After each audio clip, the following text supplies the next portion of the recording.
Olá, meus amigos. Grande prazer de estar aqui com vocês no nosso primeiro episódio do podcast.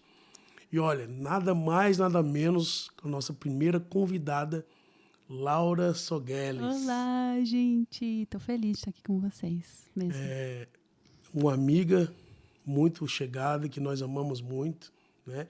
E está comigo a Tamires Garcia, que é de casa, né? Essa mesa aqui, ela já é da casa dela. É mesmo. Muito bom estarmos juntos, pessoal. Vai ser uma bênção. E nós vamos aqui bater um papo na mesa, né? É um lugar que a gente sempre está fora das câmeras e o Senhor tem nos direcionado para compartilhar com você, que está aí do outro lado, um pouco do que a gente conversa, do que a gente fala e expressar do coração de Deus, daquilo que tem fluído do coração de Deus através das pessoas que vão passar por aqui. Muito bom. Então, por onde a gente começa aqui, hein, minha amiga? Então, eu tô feliz de estar com vocês. Acho que eu quero começar falando isso. Bom demais. E que, é como o Rafa tá falando aqui, eu acho que mais importante do que produzir um conteúdo é você registrar aquilo que já acontece, né? Às vezes a gente tem tantas conversas de mesa aqui, tantas coisas boas surgem dessas conversas e muitas vezes a gente está acostumado nessa geração, né, a produzir um conteúdo para oferecer algo, quando na verdade, se você vive uma vida de conteúdo, basta você registrar aquilo que já acontece, né? Eu gosto muito dessa abordagem mais documental da, entre aspas, produção de conteúdo. Acho até que a gente pode começar meio aí. Eu sei que a gente tem bastante tópicos em comum, né? Mas eu sei que de qualquer forma, estando gravado ou não, a gente estaria aqui tendo conversas muito boas. Muito bom.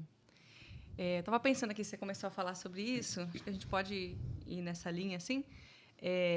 Acredito que uma geração que produz um conteúdo para ter um conteúdo, né, o conteúdo com começo e o fim em si mesmo, o grande problema dela está na sua identidade, né?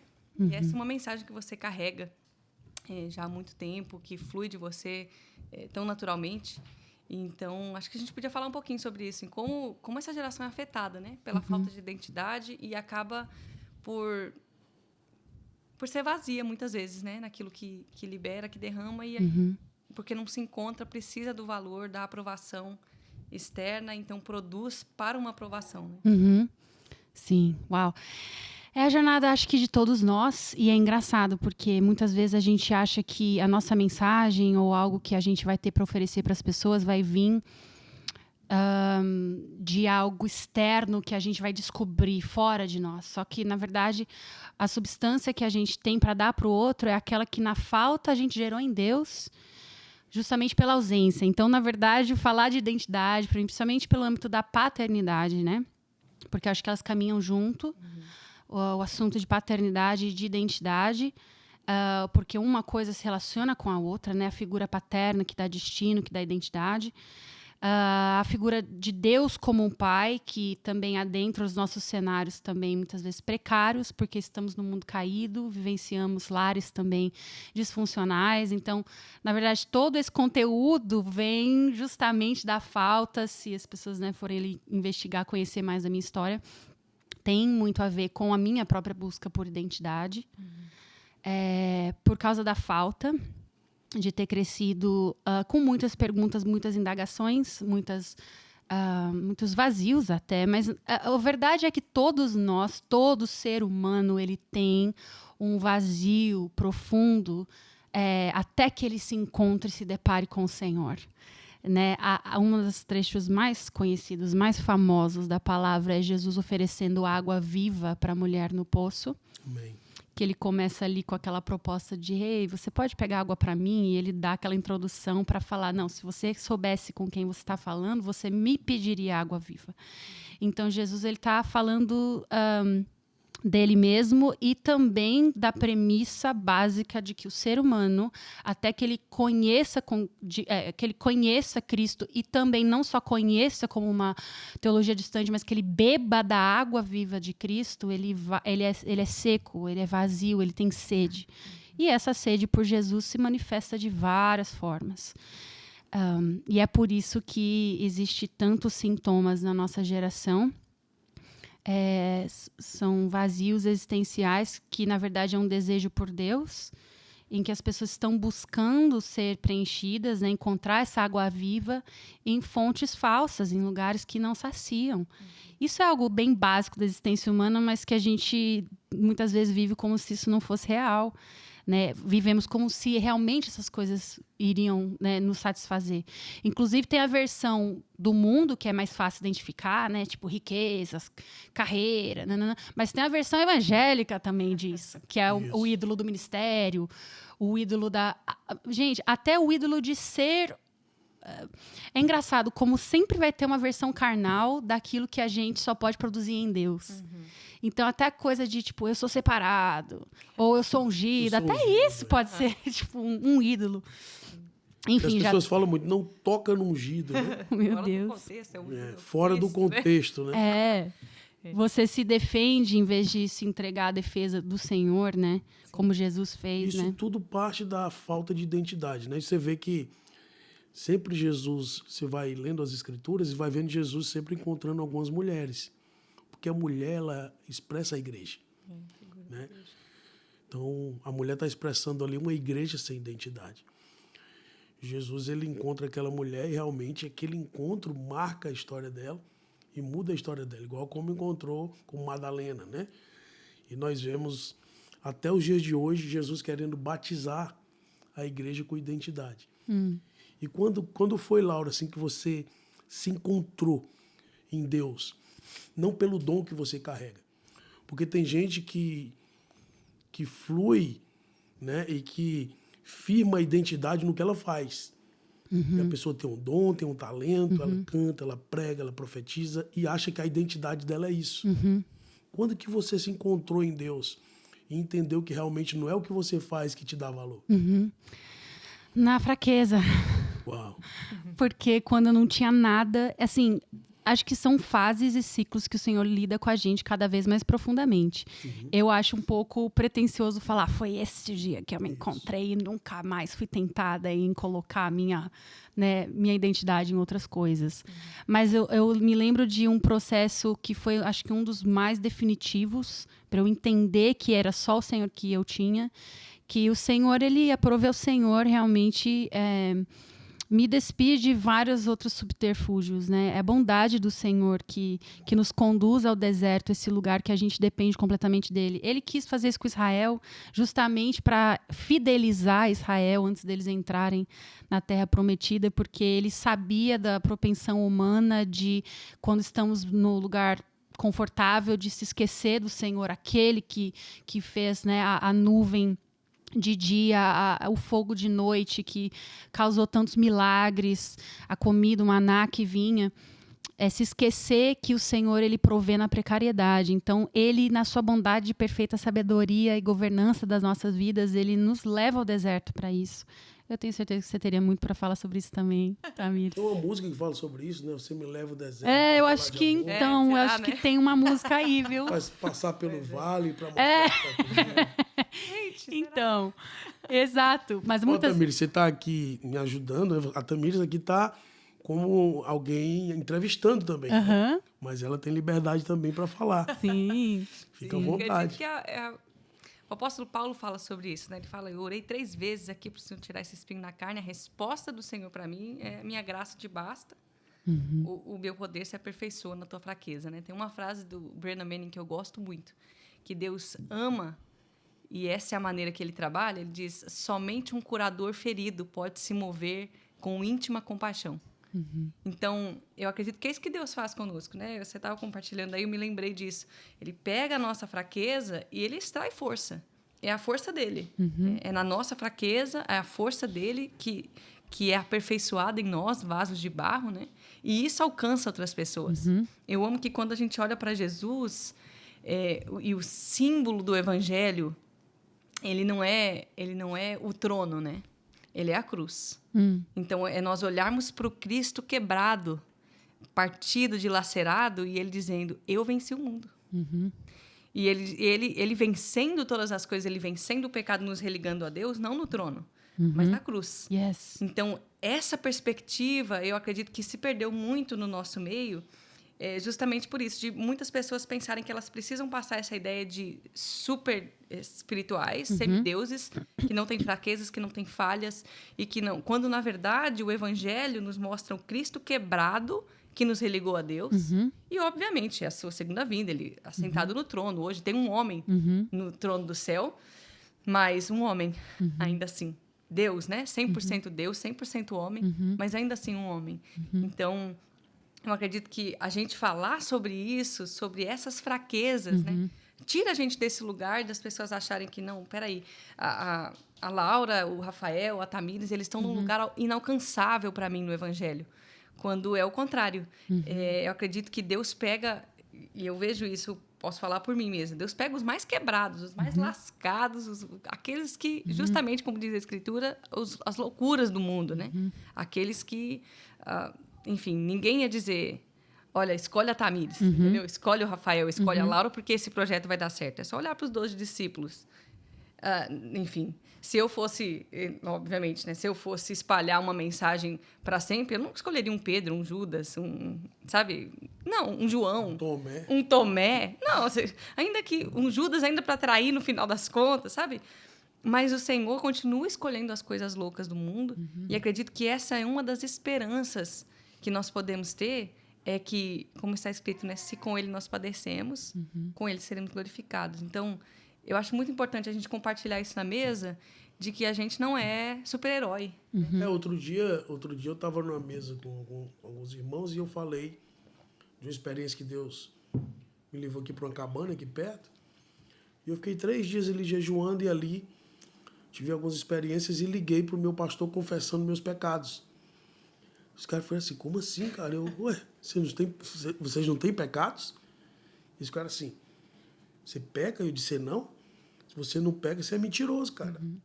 Então, tipo assim, Tiago 5,17, né? Que a gente... Se dissermos, né, que não temos pecado. Na realidade, o confessar, né? Sim.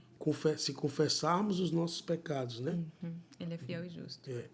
E quando nós confessamos uns aos outros, nós somos curados. É isso aí. E eu acho que a beleza, Laura, do Evangelho é a simplicidade de Cristo, né?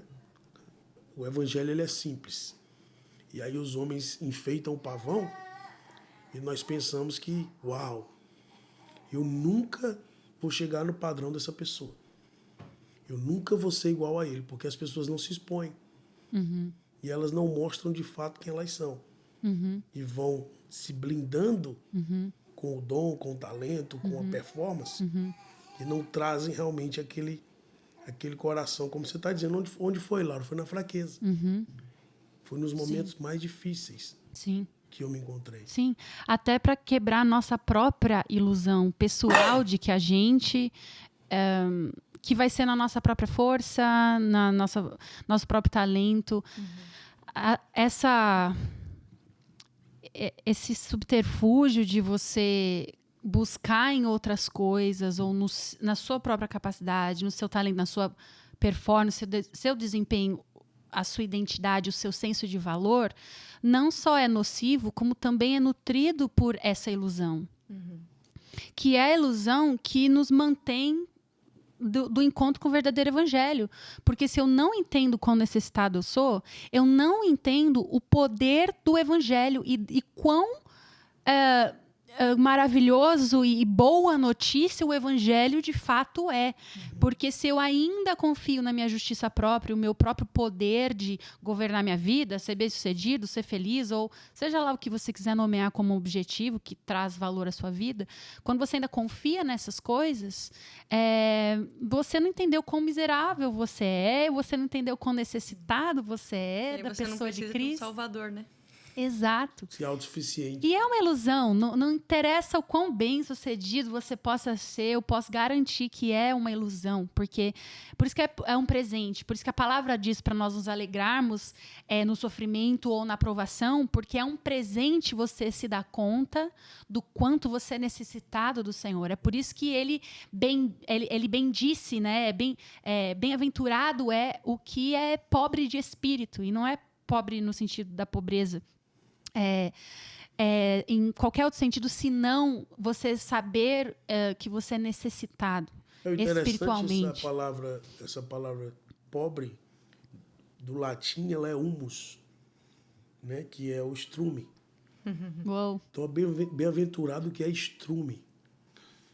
E o que o estrume faz? O estrume, ele cai na terra para fertilizar. Bem-aventurado aquele que se humilha e traz fertilização. Faz a terra frutificar, Yes. porque a humildade, o humus, Yes. né? Quando você cai na terra ali com humildade, foi isso que Jesus fez. Jesus, ele desceu e frutificou. Yes. Ele se humilhou. E aí no Jordão é aquele que desce, né? Aquele que se humilha. Então Jesus, ele se humilha descendo do trono e ele se humilha descendo no Jordão para dar milhões de frutos. Então a base do evangelho e a essência do evangelho é essa, é se humilhar. Bem-aventurado os pobres de espírito. Yes. E aí Jesus vai dizer, né? Aprendei de mim. Eu sou manso e humilde de coração. Eu costumo dizer isso, assim. A gente, quando olha para as pessoas, diz assim, nossa, fulano é humilde. Mas não tem crente humilde, só existe cristão humilhado. Humilde de si mesmo é só Jesus.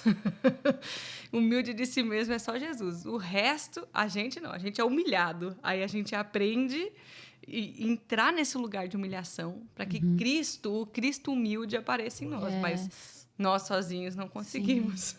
Yes. E isso é vacina para nós. Isso é preparo, isso é fundamento, porque quanto mais você avançar no seu destino em Deus, mais você vai ser provado, com coisas maiores você vai ser provado.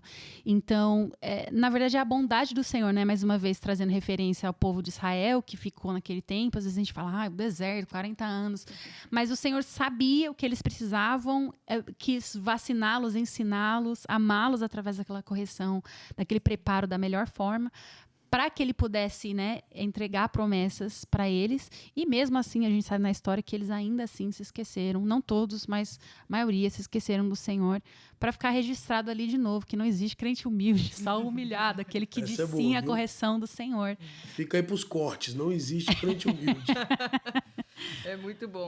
E quando a gente olha, muito interessante, você citou a bem-aventurança, uma das coisas, eu amo a bem-aventurança na Escritura, né? Porque se você vai olhar para o original, bem-aventurança é mais do que feliz, né? Bem-aventurado, mais do que feliz. E eu acho tão interessante como Deus define essa felicidade, que não é como o mundo define a felicidade. Você vai olhar a primeira vez que aparece bem-aventurado na Escritura, fala de Jó. Jó está dizendo em Jó capítulo 5, bem-aventurado aquele a quem o Senhor corrige. Então, ninguém gosta de correção, de dizer, olha, você está errado. Ninguém gosta disso. Mas Jó está dizendo, olha, mais do que feliz é aquele a quem o Senhor corrige. Yes. É o que a Escritura está dizendo. Então, acredito que o que primário que Deus precisa mudar em nós é a nossa mentalidade, né? Nossa mentalidade caída, órfã, de que para ser feliz eu preciso de um cargo, para ser feliz eu preciso de um destaque, para ser feliz. Não, na verdade, para ser feliz eu preciso do padrão de Deus. De felicidade, Yes. que é ser corrigido, porque se sou corrigido, sou amado, né? Sou filho. Essa é a prova. Sim. E na sociedade que a gente vive hoje, isso é cada vez mais contra a cultura. Acaba ficando cada vez mais incomum, porque se a gente está falando sobre viver processos, ser blindado, ser ensinado, e a sociedade que a gente vive hoje mal acostumou a gente a resultados fáceis, e você entrar nessa narrativa, você vai começar a dizer, não, o princípio do reino... você começa a achar que você vai burlar, vai conseguir, né, tipo, pegar um atalho dos processos do Senhor e você começa a falsificar resultados, frutos, e isso é uma das coisas que eu mais tenho meditado e buscado dar ferramentas para a igreja nessa fase assim da minha vida. O conceito de vitória que a igreja vem expondo ao longo dos anos, de bênção, de vitória, de ser abençoado, distorce um pouco do real sentido da bênção de Deus. Deus não me abençoa quando Ele me dá, Ele me abençoa quando Ele arranca de mim. Quanto mais Ele consegue arrancar de mim e colocar dele em mim, eu sou abençoado. Isso está muito claro ali quando Jacó está voltando da casa de Labão e ele tem um encontro com Deus, né? que ali é o próprio Cristo, é uma teofania. O anjo do Senhor. O anjo do Senhor. Então ele se agarra com Cristo, ali com Jesus, e diz: eu não te largo enquanto você não me abençoar. Só que o cara era milionário. Ele estava voltando muito rico. Com bens, com coisas. Que tipo de bênção é essa que Jacó está falando? Ele está falando de caráter. Jacó está falando... Eita! Aqui é assim, irmão. Então, se quiser pegar lá, ele pode pegar. Deixa eu pegar ali, meu pequenininho. E não corta, tá? É assim mesmo. A campainha vai tocar, o menino vai chorar, o cachorro vai latir. Aqui não tem essa, não. Então, quando Jacó, ele agarra e diz: eu não te largo. Ele está lutando por transformação de caráter. Ele está lutando pela bênção de Deus. Ele está dizendo: cara, eu estou cansado de ter sem ser. Eu tenho tudo, mas não durmo direito. Tinha medos, frustrações, porque como ele conquistou as coisas foi de uma maneira errada. E por muitas vezes as pessoas enxergam, não importa como conquistou. E é interessante, né, Laura? Quando a pessoa vê a pessoa num carro melhor, olha que irmão abençoado. O cara comprou uma casa linda. Olha que bênção. A pessoa devia olhar e dizer: olha como ele trata a mulher dele. Olha como ele cuida dos filhos. Esse é um homem abençoado. Então nós precisamos voltar a falar sobre a bênção de Deus, que enriquece sem acrescentar dores. Sim. Então tem muito crente rico, mas não é próspero. Porque prosperidade não é ter, prosperidade é ser. Prosperidade é desfrutar daquilo que Deus te dá. Então eu creio que Deus está nos levando para esse lugar de entendimento da real bênção. Yes. Olha quantos seguidores ele tem. E hoje virou tipo assim, o segredo ou a marca do sucesso de alguém é o número de seguidores. Nunca foi. Nunca será. E nunca será. Então eu creio, Laura, que Deus está levantando. E não só levantando, mas trazendo uma consciência coletiva. Na mesa, na comunhão, dessa cultura de ser parecido com Cristo, de voltar à essência do Evangelho. Sim. Precisamos. Quando a gente olha para Jacó, eu só estava falando disso, e eu falei: Jesus, não me deixe esquecer. Mas quando eu olho para Jacó a respeito disso, ele diz que me abençoes, né?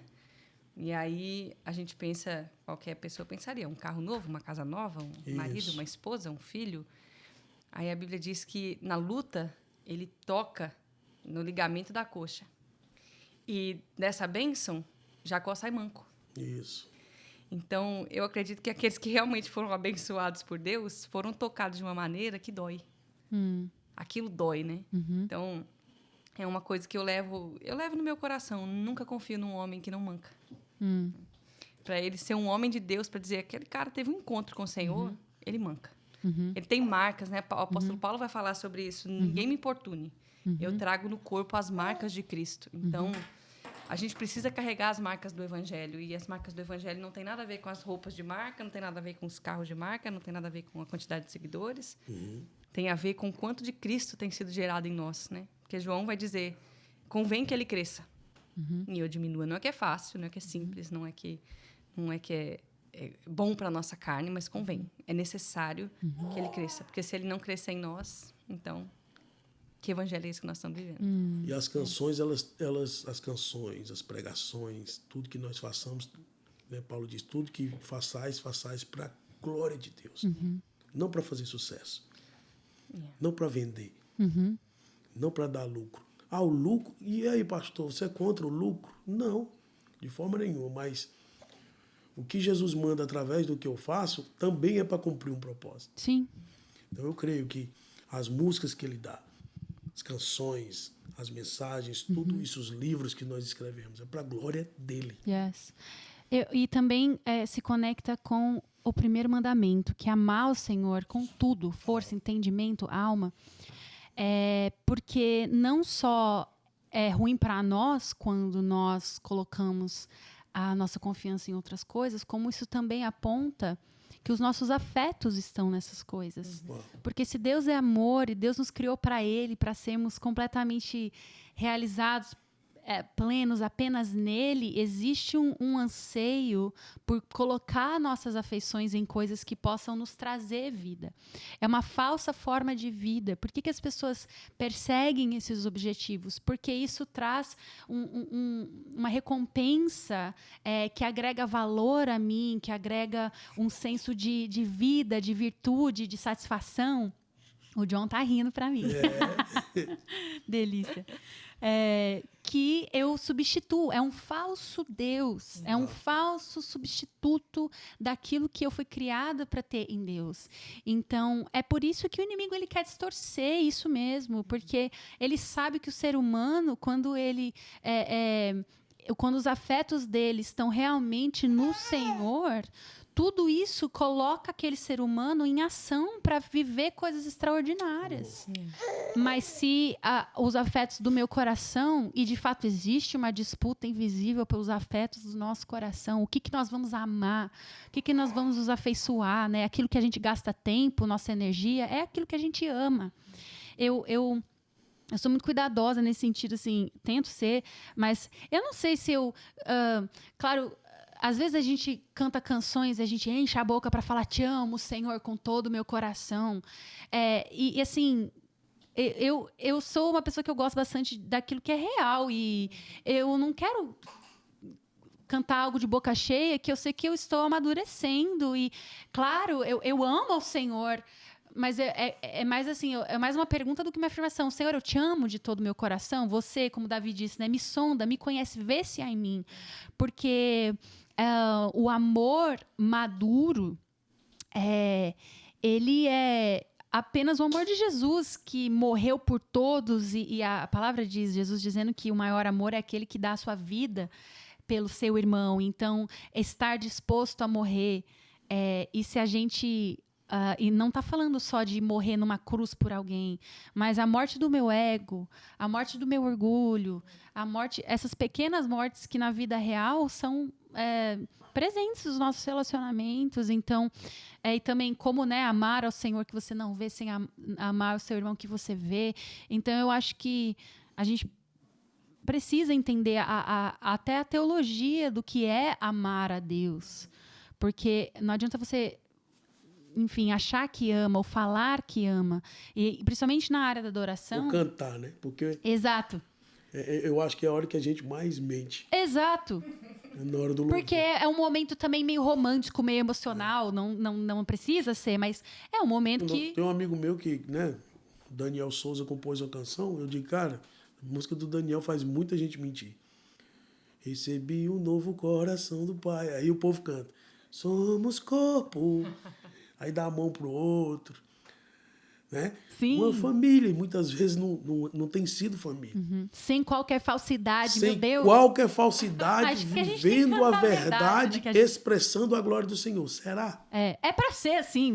Então, tipo assim, sim. Não criticando a música em si, a música é linda. Não, maravilhosa. Mas será que quem está cantando está disposto a viver aquilo? Sim.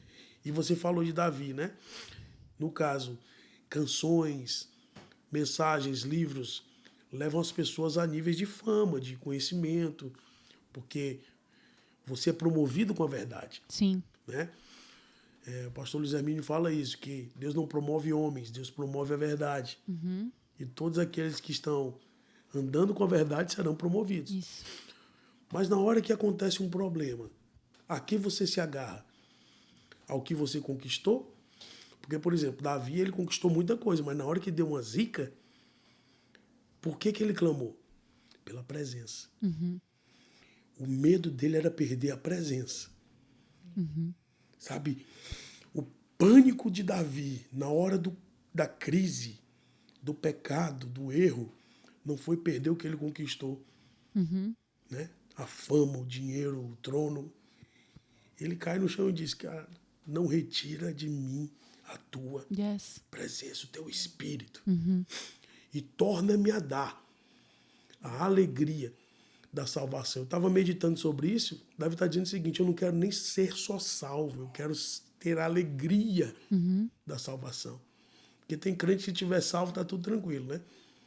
Estou salvo, glória a Deus. Não, eu quero alegria. Yes. Então, Você fala muito sobre isso, né? O zelo pela presença. Né? Nós realmente darmos valor àquilo que tem valor.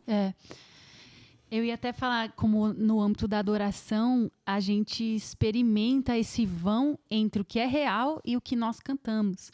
E eu acredito que até exista um desejo genuíno, talvez, você está cantando coisas que você deseja ser assim. Eu te dou tudo, eu te entrego tudo.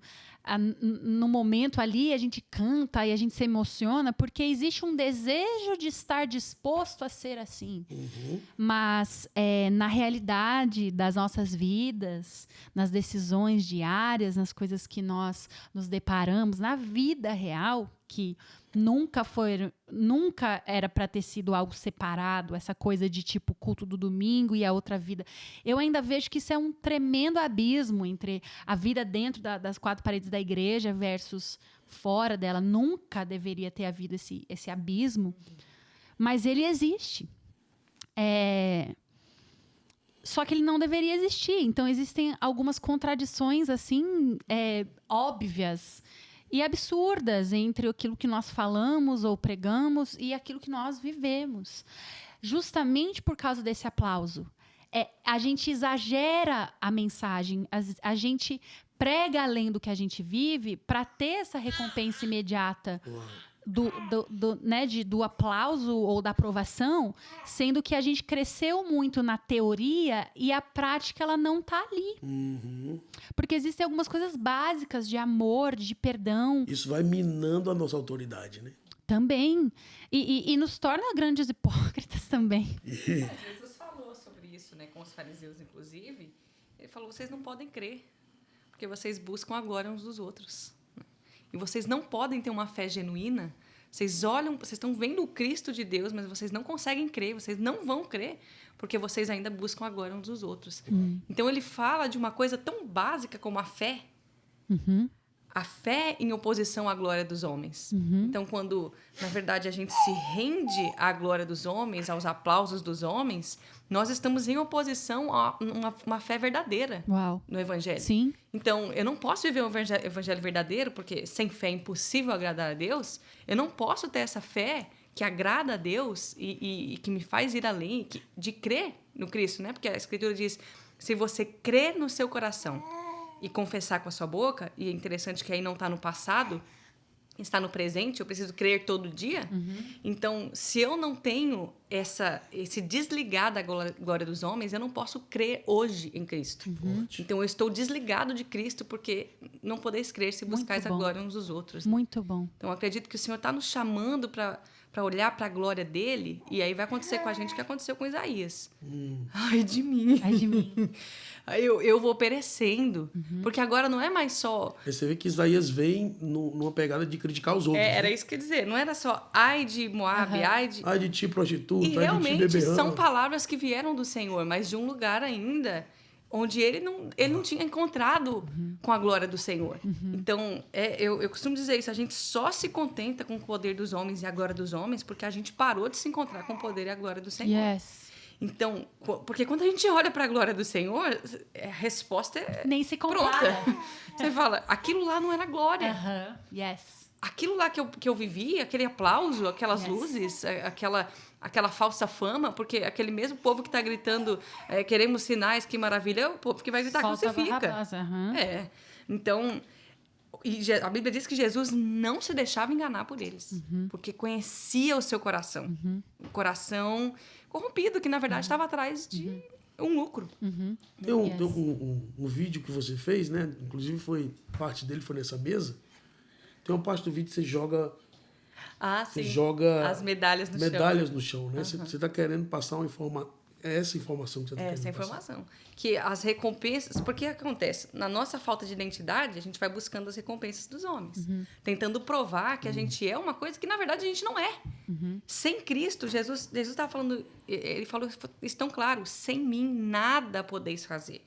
Nada. Nada. E a gente pensa assim, não, mas eu pelo menos posso levantar de manhã e escovar os dentes. Sem mim, nada podeis fazer. E a gente fica assim, tentando buscar a aprovação dos homens, muitas vezes, e ganhando as suas recompensas. E aí a gente, é aquela coisa, você põe uma medalha aqui, você põe uma, mas depois você põe 30, você já está curvado. o seu pescoço já virou um cabresto, porque qualquer um te leva, que é muito pesado. É muito pesado você Quanto ter que mais estar medalha, mais peso no pescoço. peso. Yeah.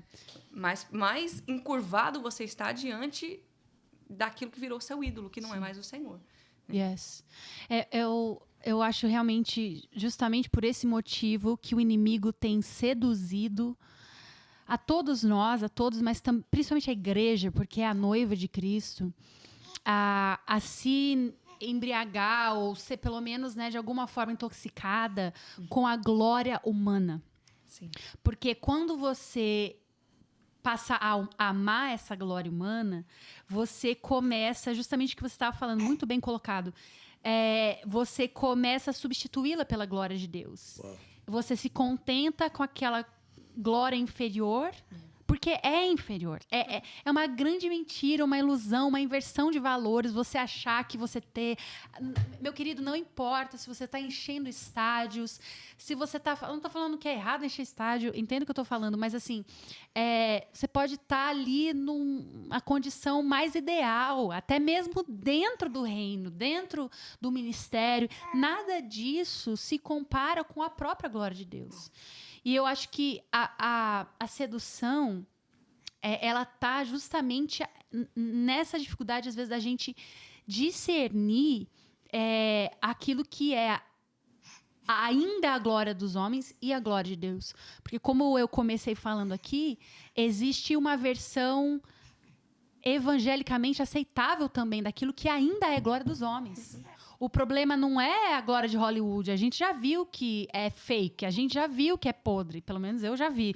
Mas tem gente que ainda não viu. Mas entre um certo grupo de cristãos, a gente já viu que isso é fake.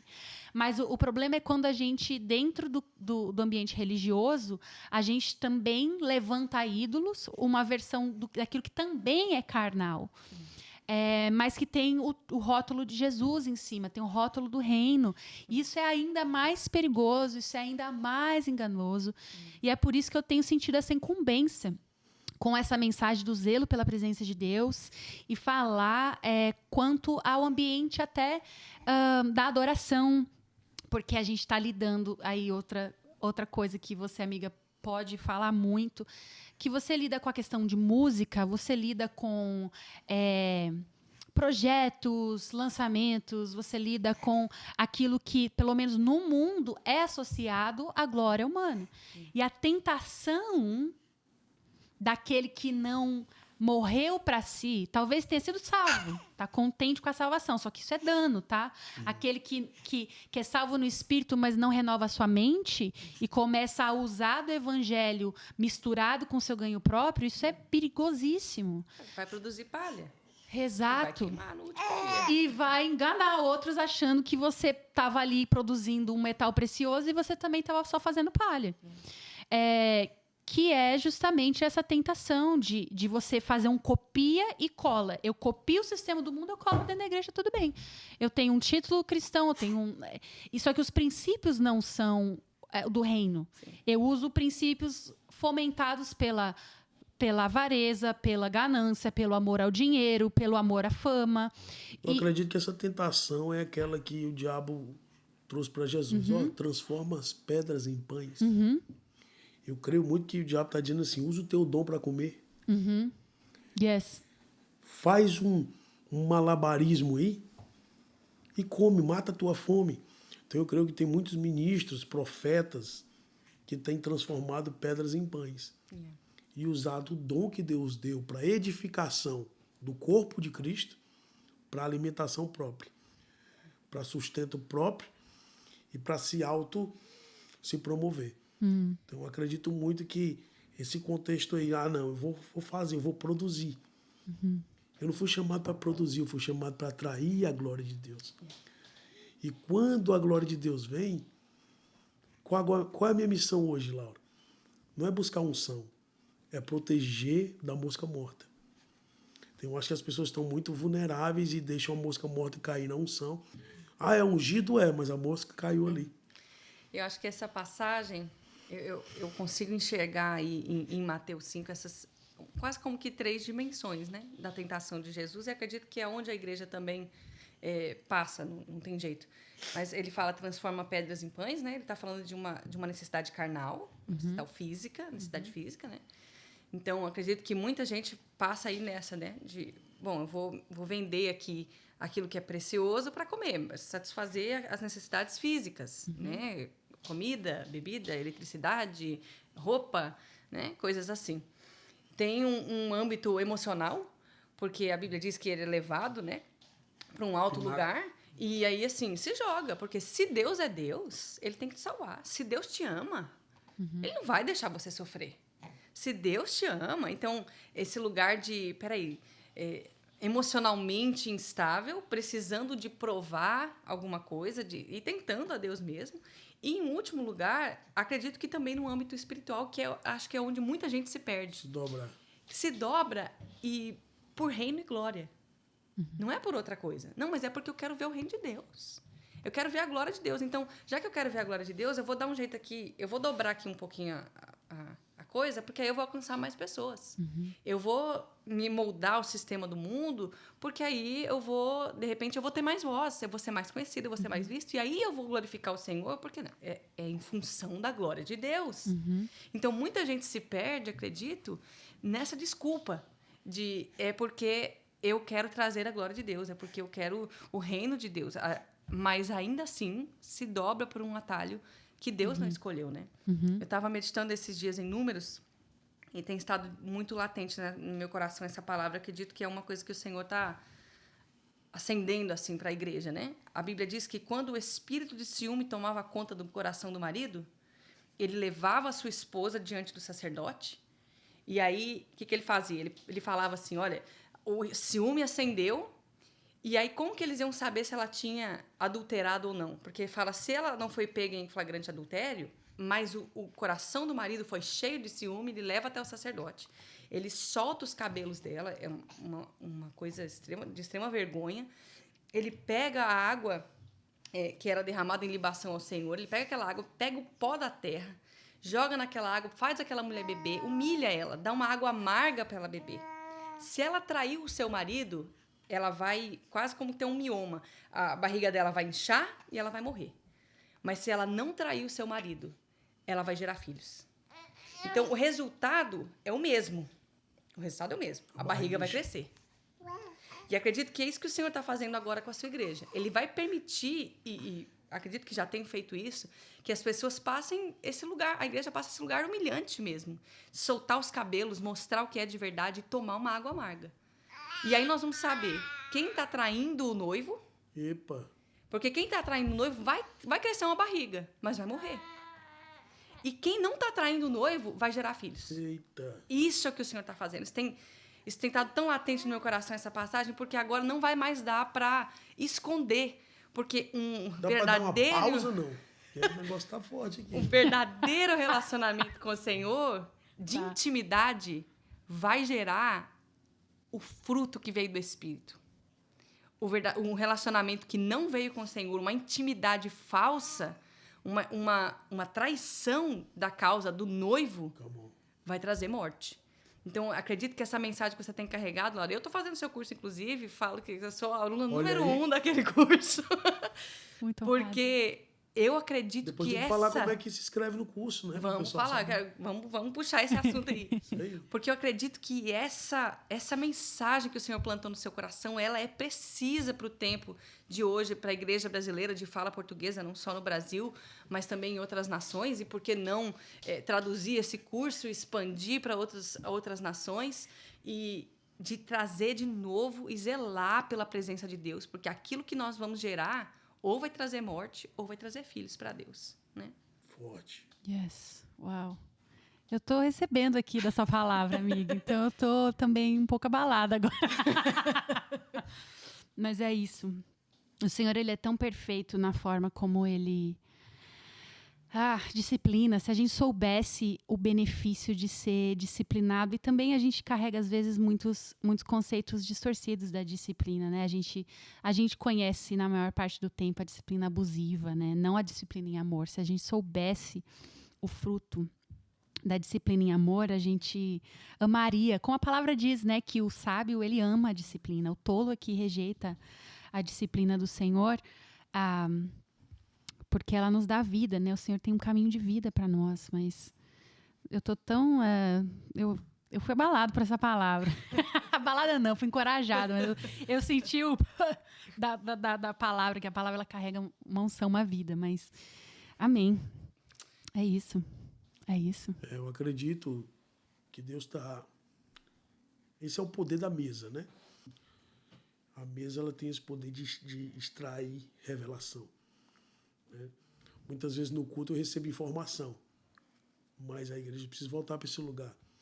Não somente num podcast, mas os irmãos se reunirem na sala de casa, marcar um jantar e cara, vamos falar sobre o que nós estamos fazendo, as nossas motivações. Eu creio que isso, nós estamos em 3 aqui, 4, 5, 6, né? Que o John aqui está participando. E eu creio que nesse momento o temor do Senhor vem e a gente começa a pensar, poxa, nós não estamos aqui para criticar ninguém, dizer, ó, você está errado, eu estou certo. Nós estamos aqui, poxa, cara, como que nós... Porque nós somos corpo, né? Se falamos do corpo... É porque eu acho que a grande chave, Tamires, porque o pessoal, um dia um cara chegou para mim e disse, cara, por que Deus gostava tanto de Davi? E eu disse, cara, porque não se trata do tanto que você errou, mas do tanto que você se arrependeu. E do tanto que você tem humildade de voltar atrás. Você vê que quando a arca tomba e Uzá morre, né, o filho de Abinadab, Davi coloca a arca ali na casa de Obed-Edom, mas ele vai para um lugar de, poxa, como trarei eu a arca do Senhor? Como eu trarei a presença do Senhor? Ele não vai ali, poxa, fiz tudo errado, e agora não. Ele se humilha.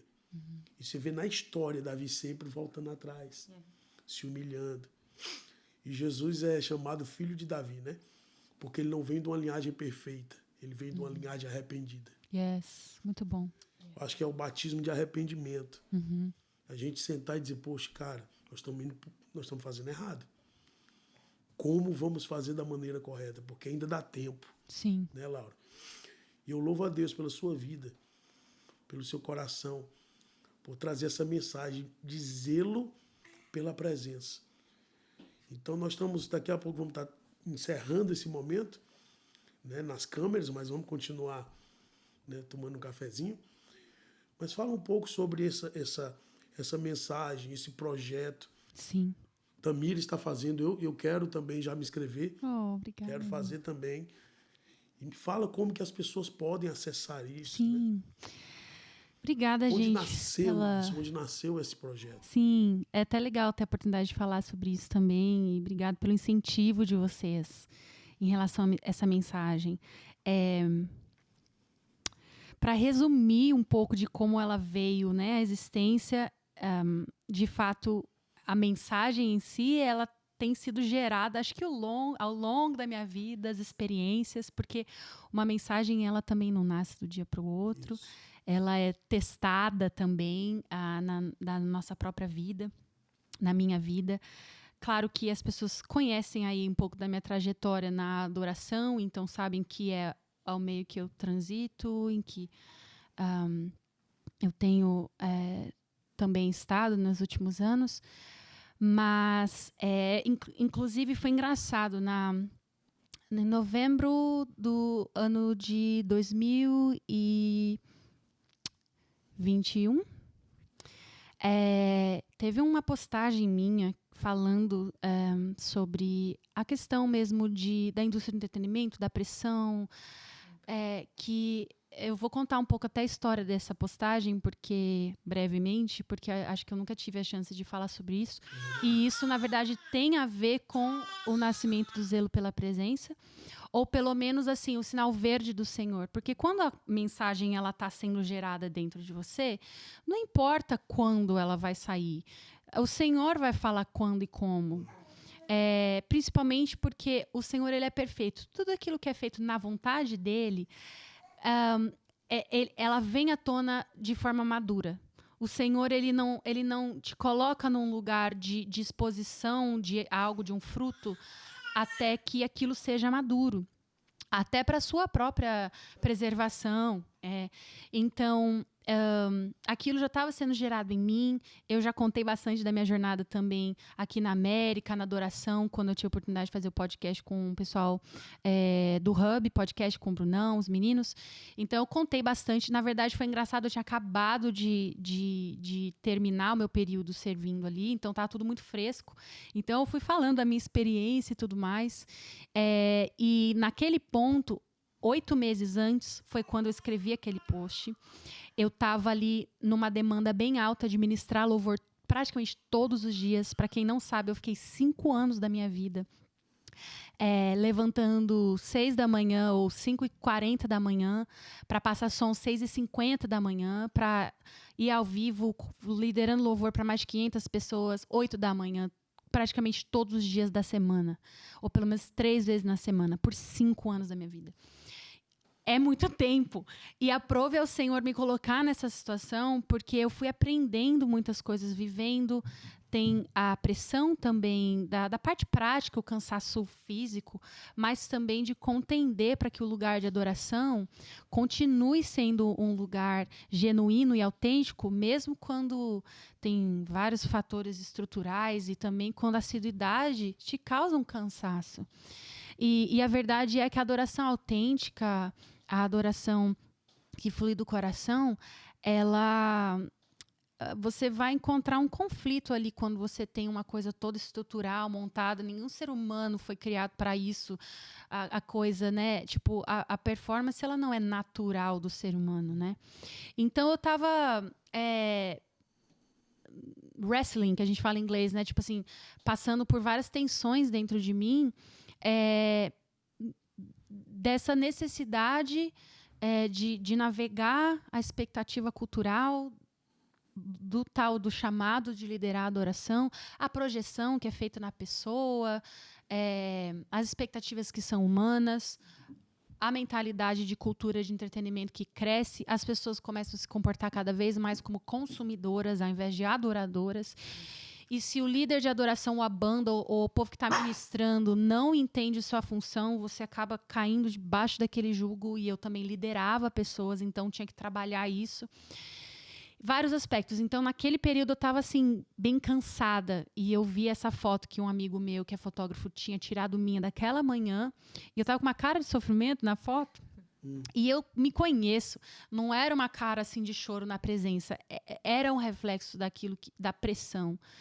Sabe? Tipo, de você estar ali, de você querer rasgar o seu coração para o Senhor, mas você sabe que aquela cultura não vai permitir. Até hoje, gente, eu escuto histórias de líderes de adoração, pessoas, cantores, músicos e tal, no contexto de adoração, que sofrem controle, retaliação. E a adoração é uma coisa tão... Mas só para eu entender, Laura, para que um padrão seja mantido, é isso? Para que a coisa seja bem feita aos olhos dos homens. E aí, não só o padrão, tem também isso. Eu acredito em qualidade, mas tem muito também... e isso, eis o motivo do porquê eu sei que é danoso. É porque é motivado por medo. Não é só motivado por um desejo de excelência, mas é medo. Medo de você perder a audiência. Medo de você desagradar. E como eu carrego também esse desejo por liberdade do espírito, e você lida também com preferências. A América tem muito essa questão tipo do atendimento ao cliente. E isso, infelizmente, entrou na cultura de adoração. Opa. Então, essa coisa de ser repetitivo ou de não ter estrutura, tem preferências. E eu até entendo preferências, o problema é quando a questão realmente fica motivada por medo e um espírito de controle. O que eu acho importante deixar claro aqui? Eu vim até falando sobre isso no caminho aqui para esse momento. Eu acredito que nós precisamos treinar pessoas na adoração. Eu não acho que você tem que chegar lá e cantar qualquer coisa e você tem que ser aceito porque essa é a minha adoração autêntica. Eu nunca falei isso. Só que existe uma diferença entre você treinar em amor, discipular em amor, você simplesmente controlar. Porque o controle, ele é uma alternativa rápida do discipulado. Tipo, eu acredito, de novo, em forjar pessoas. Eu acredito em você ajudar pessoas a liderar a igreja melhor. A gerenciar o seu dom musical de forma humilde, de forma genuína. Sabe assim, ninguém vai estar pronto do dia para a noite. Eu lembro quando eu cheguei aqui em 2011, e aí nos primeiros anos eu ia nos lugares e a Bethel estava muito em ênfase, né? Até 2013, 14, 15. Aí eu chegava e os caras falavam, não, mas o padrão tem que ser Bethel. Aí eu ficava assim, não, nós estamos buscando o padrão Bethel. Cara, nada contra a Bethel em si, mas eles são eles. Isso. Eu acho que o que você está querendo falar e o que você quer expressar é que, cara, vamos treinar a pessoa para fluir na identidade dela. Exato. Porque esse é o atalho. O atalho que é carnal, que eu quero ser Deus em vez de depender de Deus. Eu quero controlar o resultado. E aí eu machuco pessoas, eu enjaulo pessoas naquilo que é baseado no ideal de sucesso, de fórmulas que dão certo, sendo que isso não é o reino. E aí você também corta as asas de pessoas que foram feitas para voar nos seus dons, no espírito, principalmente pessoas proféticas, que não tem como você colocar ela numa caixinha. Você vê que Deus formou o homem. Deus não formatou. Exato. Formar é uma coisa, formatar é outra coisa. Sim. E eu acho que é por isso que também existe, às vezes, confusão. Porque, de fato, a verdadeira, genuína liberdade do espírito, ela não é uma permissividade para aquilo que é carnal. Tem uma versão carnal, é uma falsa liberdade. Mas é realmente você estar disposto a não trapacear em nenhum aspecto e você treinar pessoas em amor, porque o controle, ele é essa falsa alternativa. Enfim, eu estava sentindo várias coisas, eu sou muito grata pelo que eu aprendi também. Deus usou isso, Deus me humilhou, sabe? Todas as coisas. Eu sou grata, o Senhor é soberano, eu sou realmente muito grata por tudo que eu vivi, mesmo com essas pressões. É que são muito mais sistêmicas também do que qualquer outra coisa, do que de indivíduos intencionados. Então, a gente lida aí com graça e tudo mais, mas também precisamos falar da mensagem, alertar pessoas. De novo, principalmente esse sentimento que eu tenho da incumbência na adoração. Então, eu fiz o meu desabafo, na verdade, pessoal. Eu sentei no carro, naquele post, falei. E eu não sabia que isso ia, de alguma forma, se repercutir tanto com o que as pessoas estavam percebendo e precisando ouvir. Aí, um mês depois, o Senhor me fala, vai para casa de oração. E aí eu passo essa transição entre ser líder de um departamento, do departamento de louvor do instituto, onde eu estava, que era um cargo assim, tipo, olhando muita coisa, supervisionando muita coisa, fazendo muita coisa, para uma sala de oração, que eu ia estar debaixo de uma outra pessoa.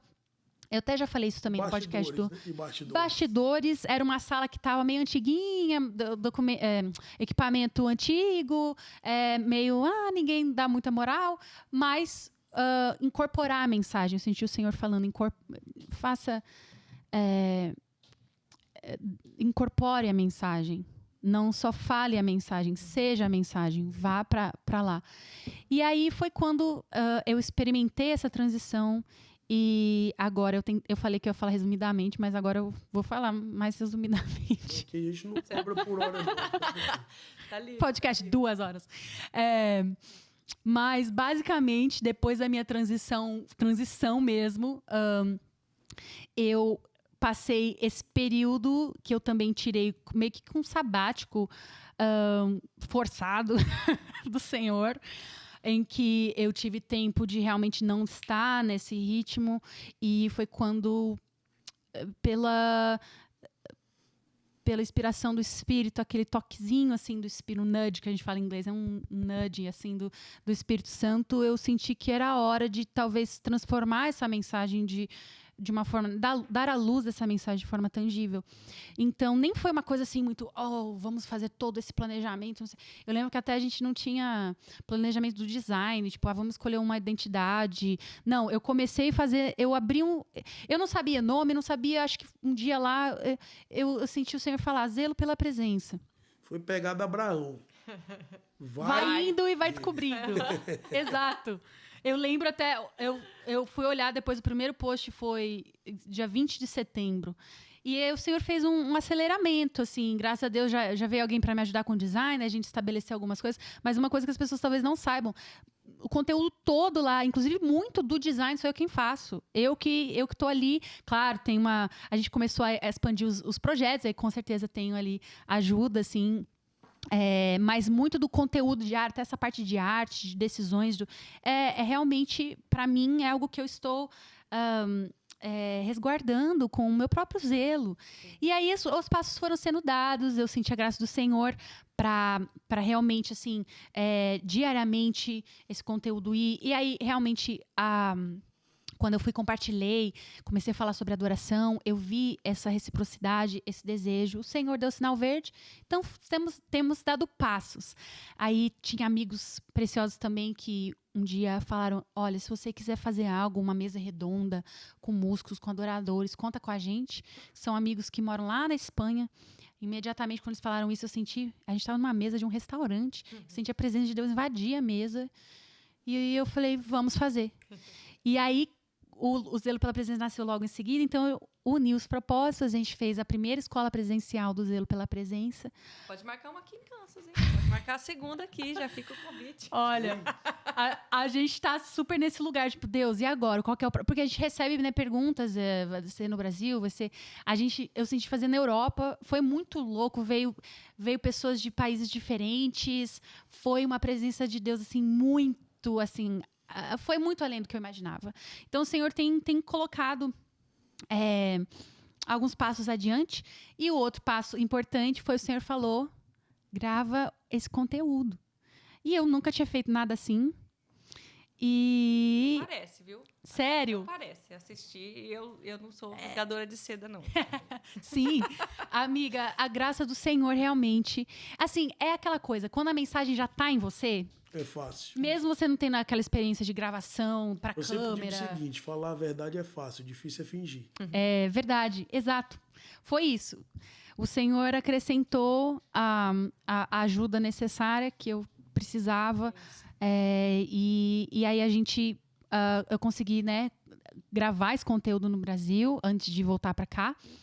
E aí lançamos o ensino online do Zelo pela Presença. O Zelo pela Presença, ele tem 3 fundamentos básicos. Então, eu fiz o curso... Nessa hora que diz lançamos, tinha que ter aquele aplausozinho, né? Tem esses aplausinhos, né? Aí nós lançamos... Que isso, hein? Encontramos, foi mais rápido do que eu imaginei.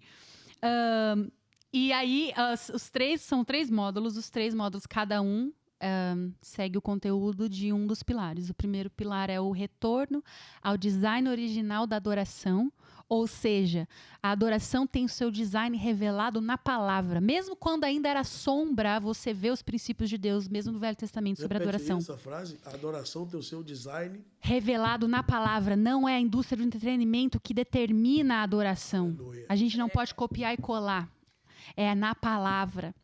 Até quando eu falo sobre a existência do palco, por que a gente precisa de palco? Nem sempre precisa de um palco. Mas se tem um palco no Velho Testamento, acho que em Neemias ele fala, e tinha uma plataforma para que todos vissem a palavra. Ou seja, era uma questão de realmente visibilidade para que a palavra fosse vista. Então, a gente entra em questões dessa, o design original na palavra.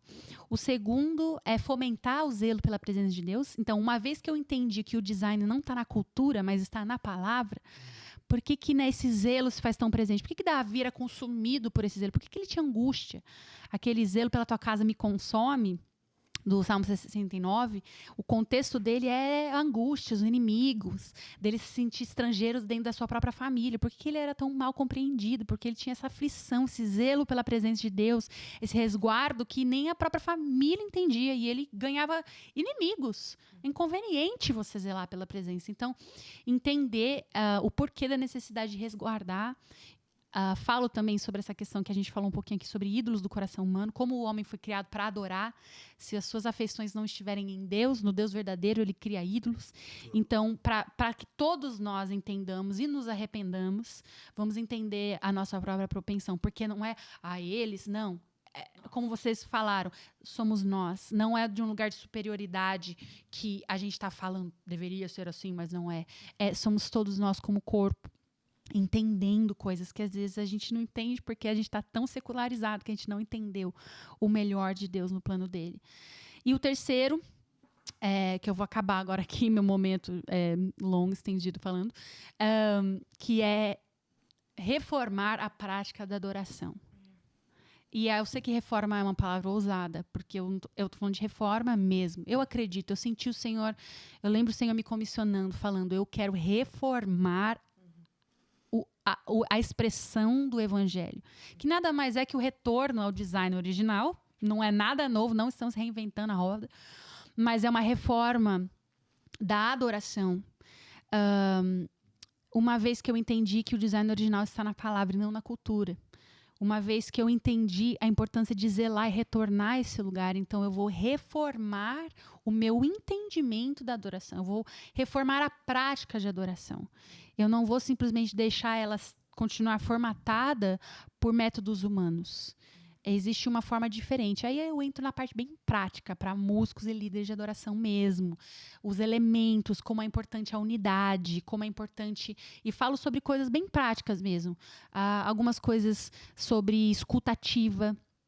Porque a gente pode subir, tocar e cantar de uma forma bem desconexa ou individualista. Mas se você vai ser anfitrião da presença, você não pode... tá ali de forma carnal.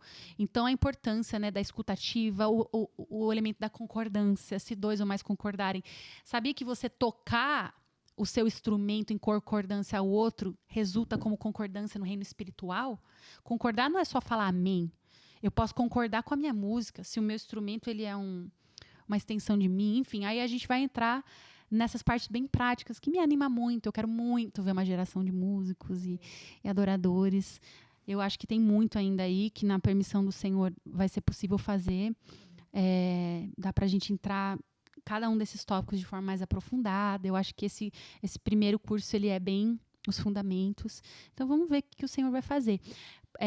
Eu não sei quando ainda, mas a gente deve reabrir turmas para esse curso.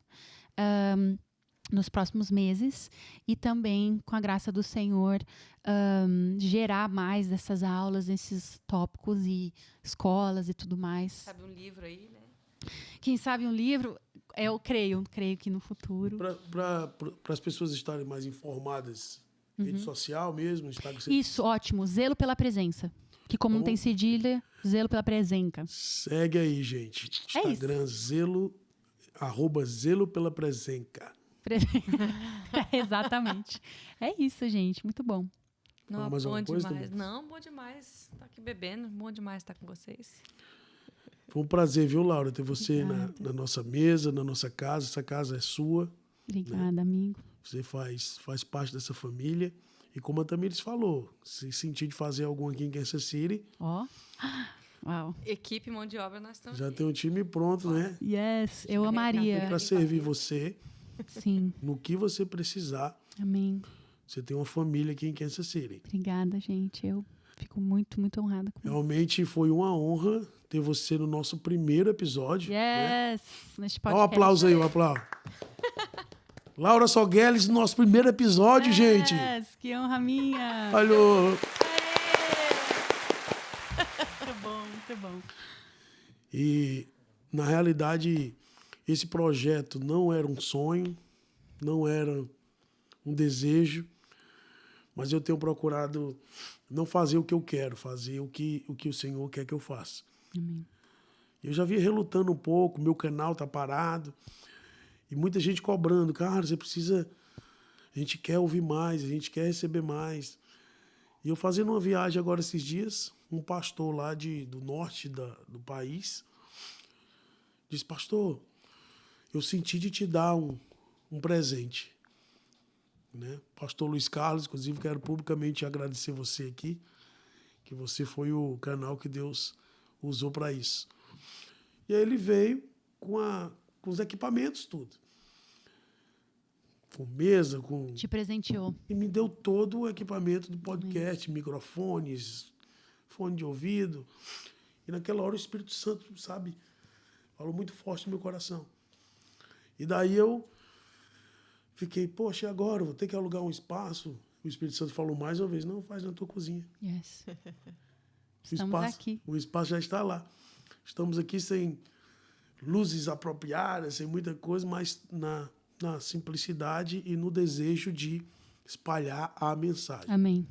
Então, você que assistiu esse episódio e Deus ministrou o teu coração, espalhe a mensagem. Espalhe a mensagem, envia para o maior número de pessoas, porque o nosso desejo é espalhar a mensagem do coração de Deus. Amém.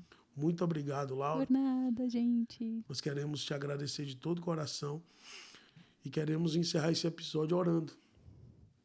Orando ao Senhor. Amém. Pai, te damos graças porque o Senhor está nessa mesa conosco. Obrigado pela vida de Laura Sogueli, Senhor. Tua filha, Sim, sim. tua adoradora, tua amiga. E nós te agradecemos, Pai, porque a tua presença é o que vale mais na nossa vida. Yes. E queremos realmente ter zelo pela tua presença. Obrigado pela vida da Tamires, do John, que participou conosco. E que a cada dia nós possamos estar à mesa, discernindo tempos e estações e discernindo a maneira correta, como agradar o teu coração. Amém. Te louvamos por tudo, Pai, nessa tarde, no nome de Jesus. Amém. Amém. Deus abençoe. Até o próximo episódio.